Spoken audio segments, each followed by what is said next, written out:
ভূতের গল্প এবং গোয়েন্দাগিরি সিরিজ দিয়ে সাজানো আমাদের এই বিশেষ নিবেদন হ্যারিস বাবুর ঠেক। এটি এমন একটি ঠেক যেখানে আপনারা রহস্য, গোয়েন্দাগিরি ও ভৌতিক ঘটনা সবই পাবেন। এটি আপনাদের এক অজানা সত্যের এক অনন্য জগতে আপনাদের নিয়ে যাবে।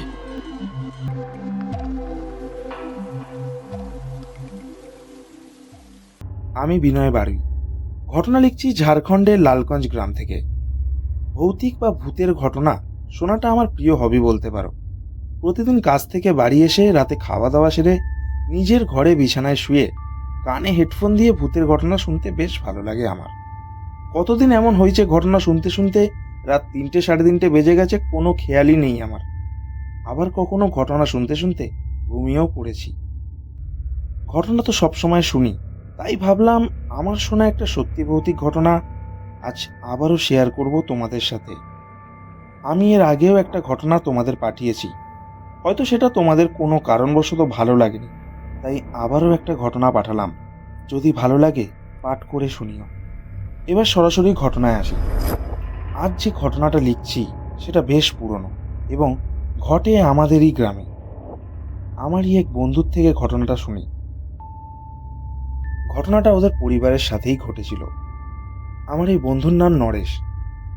বর্তমানে আমরা প্রায় সমবয়সী, আমাদের মধ্যে মাত্র 5 মাসের বয়সের পার্থক্য আছে। একদিন বিকালবেলায় দুই বন্ধু আড্ডা দেওয়ার প্রসঙ্গে এই ঘটনাটা উঠে আসে আমাদের কাছে। এর পরের বাকি ঘটনা আমি নরেশের ভাষায় লিখছি। বর্তমানে আমার বয়স 26+ এবং ঘটনাটা ঘটে প্রায় আজ থেকে 28 বছর আগে। আমাদের বাড়িতে কখনো আসলে বুঝতে পারবে এই ঘটনার কালো প্রভাব ও আতঙ্ক কি হারে বিস্তার পেয়েছে। ঘটনার সূত্রপাত হয় আমার পরদাদার সময় থেকে, অর্থাৎ আমার বাবার বাবা। সেই সময় এই লালগঞ্জ গ্রাম এত আধুনিক যুগের সাথে তাল মিলিয়ে উঠতে পারেনি। জনবসতিও এখনকার মতো এত বেশি ছিল না। প্রথম জীবনে আমার বাবা এই গ্রামের বাসিন্দা ছিল না। বাবার প্রথম জীবন কাটে এই লালগঞ্জ গ্রাম থেকে প্রায় 22 কিলোমিটার দূরের একটি প্রত্যন্ত গ্রামের ভাড়া বাড়িতে। আমার পরদাদা সেই সময় একটি চাল কলে কাজ করত, সামান্য কিছু মজুরির বিনিময়। আর সময় বিশেষে নিজের এক চিলতে জমিতে চাষাবাদ করে সংসার চালাত। অনেক চেষ্টার পরও নিজস্ব একটা জমি কেনার সামর্থ্য করে উঠতে পারছিল না আমার দাদা। আসলে আমি আমার দাদুকে দাদা বলেই ছোট থেকে ডাকতাম, সেই জন্য দাদা বলেই সম্বোধন করলাম এখানে। সেই সময়ে আমার বাবার বয়স অনেক কম, তাই সম্পূর্ণ সংসারের দায়িত্ব আমার দাদার কাঁধেই ছিল। এর কিছুদিন পর হঠাৎ একটি লোক দাদার চাল কলে কিছু কাজের জন্য আসে এবং সেই লোকটির মারফত দাদা এই লালগঞ্জ গ্রামের এই জমির সন্ধান পায়, যেখানে বর্তমানে আমাদের বাড়ি প্রতিষ্ঠিত। এবং অদ্ভুত রকমভাবে সেই সময়ের 1 কাঠা জমির মূল্য ভিত্তিতে অনেক কম দামে এই জমি পায়। তাই দাদা বাড়িতে কোনোরূপ আলোচনা না করে এক প্রকার নিজের সিদ্ধান্ততেই জমিটি অনেক কম দামে কিনে ফেলে। এখান থেকেই সব ঘটনার আসল সূত্রপাত হয়। এই জমিটি কেনার 1-2 বছরের মধ্যেই দাদার চাল কলের কাজটা চলে যায়। তখন পুরোপুরি চাষাবাদের ওপর নির্ভরশীল হয়ে পড়তে হয় দাদাকে। এর ঠিক কয়েক বছরের মধ্যেই দাদা প্রচণ্ড রকম অসুস্থ হয়ে পড়ে। ধীরে ধীরে শয্যাশায়ীও হয়ে যায়। অনেক ডাক্তার বুদ্ধির পরেও দাদা আর সুস্থ হয় না। মারা যাবার 1 মাস আগে থেকে দাদা কিছু অদ্ভুত কথা বলতে থাকে। ঘুমের মধ্যে দাদা দেখত যে আলখাল্লা পরিহিত দুটো কালো কুচকুচে শরীর, যারা প্রচণ্ড লম্বা, দাদার মুখের দিকে তাকিয়ে ঘুরে বেড়াচ্ছে ঘরের মধ্যে। এই ভয়ে দাদার চোখ থেকে ঘুম উড়ে গেছিল। দাদা এই কথাগুলো দাদি ও বাবাকে অনেকবার করে বলেছিল, কিন্তু কেউ বুঝে উঠতে পারতো না এই কথার মানে। চোখ বুঝলেই দাদা সেই কালো শরীর দুটোকে সব সময় দেখত। এমনভাবে চলতে থাকে বেশ কিছুদিন। তারপর দাদা মারা যায়। বর্তমানে এই জমির কথা বাবার আর দাদির কারোরই কিন্তু মাথায় ছিল না আর। সময়ের বিবর্তনের সাথে সাথে আর্থিক উন্নতি হয় অল্প বিস্তার। বাবা গ্রাম ছেড়ে শহরতলিতে কাজে নিযুক্ত হয়। এমনভাবে বেশ কিছু বছর কাটার পর বাবার যখন বিয়ে হয়, তার কিছুদিন পরে মনে পড়ে সেই জমিটার কথা। এত বছর আর্থিক সমস্যার জন্য সেই জমি ফাঁকাই পড়েছিল। এবারে যেমন কথা তেমন কাজ। আগামী 1 বছরের মধ্যে বাবা জমিতে একতলা বাড়ি তৈরি করায়। এরপর থেকে শুরু হয় কিছু অদ্ভুত অদ্ভুত ঘটনা। আচ্ছা, আমরা সাধারণত কি জানি? বাড়িতে গৃহপ্রবেশের যে পুজো পাঠ করা হয় তার ফলে বাড়িতে কোনোরূপ অশুভ শক্তির প্রকোপ থাকলে তা কেটে যায়।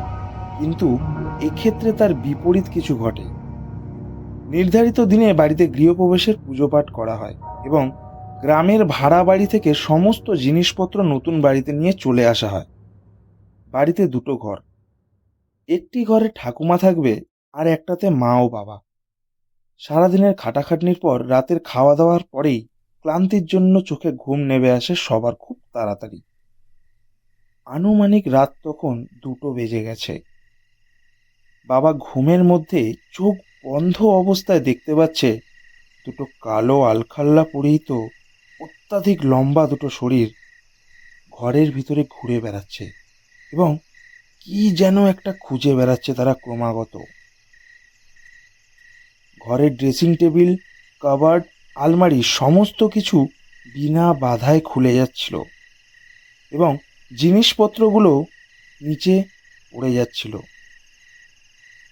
এবং সেই কালো শরীর দুটো কিছু যেন একটা তখনও খুঁজে চলেছে। আলখাল্লা পরিহিত মানুষ দুটির শারীরিক আকৃতি দেখে মনে হয় তারা পুরুষ, কিন্তু তাদের মুখ ও শরীরের অংশ কুচকুচে কালো।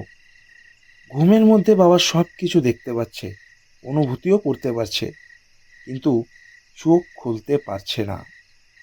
কিছুক্ষণ এমনভাবে চলার পর সেই কালো মূর্তি দুটি সমস্ত কিছু ছেড়ে একদম বাবার সামনে এসে দাঁড়ায়।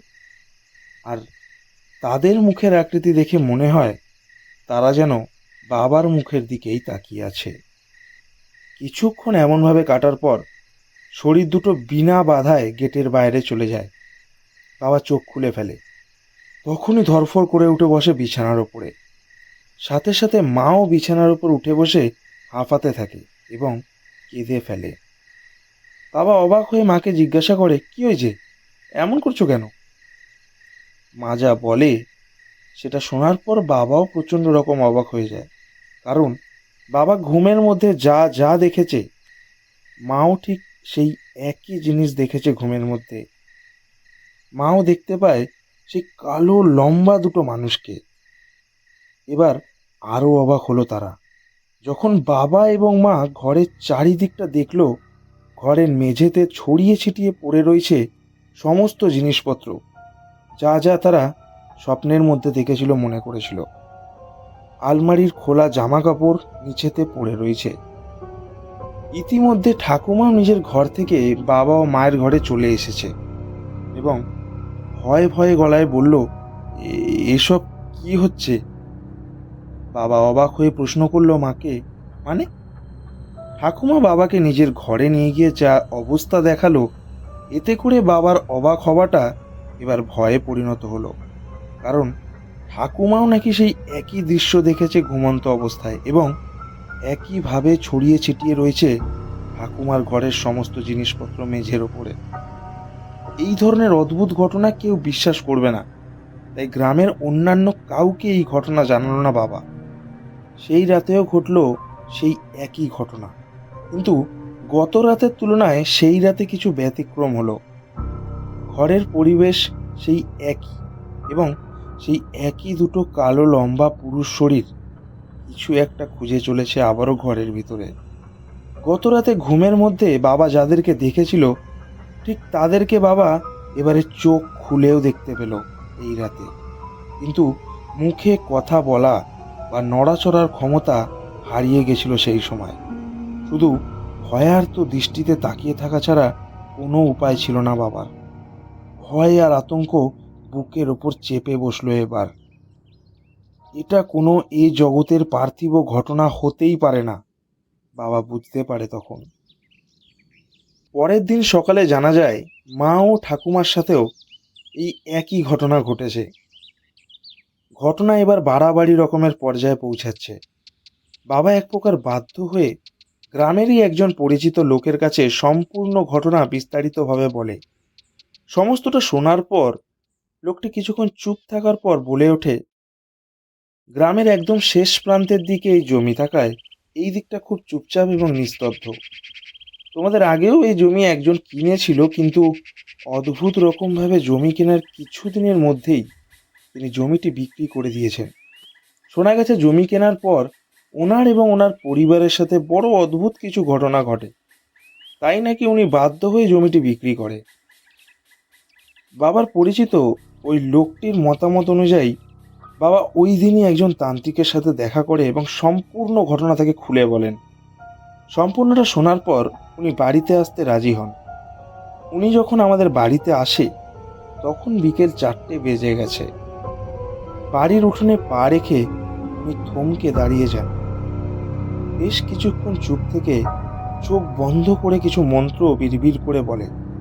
এবার উনি বলতে শুরু করেন, এই জমি অভিশপ্ত। এই জমির সাথে বহু পুরনো কিছু অতীত জড়িয়ে আছে, যা তোমাদের পক্ষে না জানাটাই স্বাভাবিক। আজও পর্যন্ত এই জমির মালিকানা যারা যারা পেয়েছে তাদের পরিবারের কারুর না কারুর কোনো রকমভাবে মৃত্যু ঘটেছে। তোমার বাবার মৃত্যু এই জমির কারণেই হয়। এটা শোনার পর বাবার মাথায় আকাশ ভেঙে পড়ে। বাবা বলেন, এসব কি বলছেন? এর মানে কি? এবার তান্ত্রিক লোকটি আবারও বলেন, তোমার বাবার মৃত্যু এই জমির কারণেই হয়েছে, এটাই সত্যি। তুমি ঘুমের মধ্যে যে কালো শরীর দুটোকে দেখতে পাও, ওরাই মেরেছে তোমার বাবাকে। ওরাই তোমার বাবার মৃত্যুর কারণ। উনি আরও বলেন, প্রতি রাতে যে কালো দুটো অবয়ব তোমার ঘরে আসে, ওরা এখন তোমাদের কোনো ক্ষতি করতে চায় না। ওরা একটা জিনিস খুঁজতে আসে। আজ থেকে বহু যুগ আগে এই জমির মালিকানা ছিল এক রানীর হাতে, এবং সেই রানী ছিল কালো বিদ্যার পারদর্শী। ওই রানীর হাতে থাকতো একটি মন্ত্রপুত আংটি। কোনো কারণবশত সেই রানীর আংটিটি হারিয়ে যায় তার মৃত্যুর কিছুদিন আগে, এবং ওই রানীর সহচর ছিল দুটো জিন। আজও পর্যন্ত রানীর পোষা সেই জিন দুটো সেই আংটিটার খোঁজে এই জমিতে আটকা পড়ে আছে, এবং তারা সেই আংটির খোঁজেই এখনো পর্যন্ত আসে। আজ তোমাদের বাড়ি হয়ে যাওয়ার পর এই বাড়িটাই তাদের ওই খোঁজার মাঝখানে প্রধান বাধা হয়ে দাঁড়িয়েছে। তাই রাতের বেলা তোমরা এমন কালো দুটো অবয়ব দেখতে পাও। এমনভাবে বেশ কিছুদিন চলবে। তারপর যখন ওই জিন দুটি তাদের কার্যসিদ্ধি করতে পারবে না, তখন হিংস্র হয়ে তোমাদের জীবন নেওয়ারও চেষ্টা করবে। এতটা বলে উনি থামলেন। বাবার মুখে তখন ভয়ের একটা ছাপ স্পষ্ট হয়ে উঠেছে। তখন বাবা বলল, এর থেকে বাঁচার কি কোনো উপায় নেই? তখন সেই তান্ত্রিকটি বললেন, আজ ঠিক রাত্রি 9টার পর আমি একটি মন্ত্রপুট ঘট তোমাদের বাড়ির উত্তর পশ্চিম কোণ বরাবর পুঁতে দেবো মাটির নিচে, এবং 4টি ছোট ছোট ত্রিশূল বাড়ির 4 কোণে পুঁতে দিয়ে যাব। কিন্তু মনে রেখো, ওই ঘট যেন কোনো দিনই মাটির ওপরে না আসে, তাহলে সেই দিনই নেমে আসবে কাল তোমাদের বাড়িতে। আর বাড়ির যিনি সিনিয়র আছেন ওনার প্রাণ যাবে। যেমন কথা তেমন কাজ। সমস্ত কিছু ঠিকঠাকভাবে করে দেন ওই তান্ত্রিক লোকটি। তারপর থেকে ওই অভয়ক দুটোকে আর কখনো দেখতে পায়নি বাবা।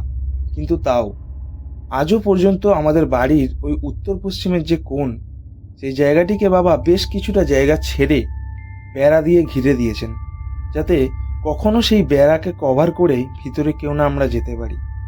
আমরা বরাবর সেই রীতি মেনে আসি। খুব প্রয়োজন না পড়লে বাড়ির উত্তর পশ্চিমের কোণটায় আমরা কেউ যাই না, কারণ জানি কোনো দিনও যদি ভুলবশত ওই ঘট মাটির ওপরে উঠে আসে, তাহলে হয়তো এই সময় আঘাতটা নেমে আসবে আমার বাবার ওপরেই। কারণ বহুদিন আগে ঠাকুমা মারা গেছেন। বর্তমানে আমার বাবাই কিন্তু বাড়ির সিনিয়র। তো এই ছিল দাদা ঘটনা। আমার বন্ধু নরেশ আমাকে ঠিক যেমনভাবে বলেছে আমি হুবহু চেষ্টা করলাম সেরকমভাবেই লেখার। জানি না কতটা লিখতে পেরেছি, হয়তো অনেক জায়গায় বানানে লেখার ভুলভ্রান্তি রয়েছে, সেটা একটু নিজের মতো করে গুছিয়ে নিও। ভালো লাগলে সবার সামনে পাঠ করে শুনিও। আর যদি পাঠ করে তুমি শোনাও, তোমার যদি ভালো লাগে, তাহলে আমার শোনা আরও কয়েকটি ঘটনা আছে যেগুলো আমি তোমার সাথে শেয়ার করব। দারুণ, সত্যি দারুণ। ঘটনাটা আমি যখন প্রথমে পড়েছিলাম, আমি কিন্তু খুব একটা ফিল যদি ভিতর থেকে না হয় না, আমি কোনো ঘটনা পুরোটা পড়ি না। কিছুটা পড়ে মূলটা বুঝে নিই যে কী বলা রয়েছে সেখানে। তারপরে একদম যখন আমি ডাইরেক্ট রেকর্ডিং পড়ি, সেই সময় পুরো ঘটনাটা ফিল দিয়ে পড়ি। কিন্তু না, এই ঘটনাটা প্রথমটা পড়ে আমার একটু অন্যরকম লেগেছিল, যে কারণে ঘটনাটা আমি প্রথমেই পুরোটা পড়ে নিয়েছিলাম। আর সত্যিই আমার খুব ভালো লেগেছিল ঘটনাটা। এখন তোমরা জানাও যে তোমাদের কেমন লাগলো ঘটনাটা। গলাটা আমার একটু ধরে আছে, ঠান্ডা লেগে রয়েছে। তা হয়তো সেরকমভাবে বলতে পারিনি, জানি না তোমাদের কতটা কি ভালো লাগবে। তাও যতটা পারলাম আমি চেষ্টা করলাম আমার দিক থেকে। তোমরা অবশ্যই তোমাদের মতামতটা কমেন্টে জানাও, তোমাদের কেমন লাগলো। চ্যানেলটাকে অবশ্যই সাবস্ক্রাইব করে দিও। বারবার বলি, কী বলবো, তোমাদের সবাই তো জানো। চ্যানেলটা প্লিজ সাবস্ক্রাইব করে দিও যারা এখনও সাবস্ক্রাইব করোনি। আর অবশ্যই ঘটনাটাকে লাইক করো। তাহলে আবার দেখা হচ্ছে নতুন কোনো পর্বে, নতুন কোনো এপিসোডে ভয়ের অনুভূতি নিয়ে।